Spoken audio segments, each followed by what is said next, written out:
सीजेपीचे संस्थापक अभिजित दिपके आंदोलनावर ठाम आहेत।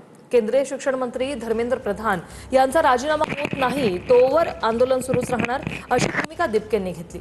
यावेळी मोठ्या प्रमाणात तरुण जंतर मंतरवर आंदोलनासाठी जमल्याचं पाहायला मिळालं। आपण सध्या जंतर मंतर परिसरामध्ये आहोत आणि जंतर मंतर परिसरातली ही सगळी दृश्य आपण दाखवतोय। जंतर मंतर परिसरामध्ये मोठ्या प्रमाणात तरुणांची गर्दी जी आहे ती या आंदोलनामध्ये आपल्याला पाहायला मिळते। केंद्रीय मंत्री धर्मेंद्र प्रधान यांचा जोपर्यंत राजीनामा होत नाहीये तोपर्यंत आम्ही मात्र आपल्या आंदोलनावरतून हटणार नाही अशा पद्धतीची भूमिका जी आहे ती या सगळ्या तरुणांनी घेतलेली असल्याचं आपल्याला पाहायला मिळते।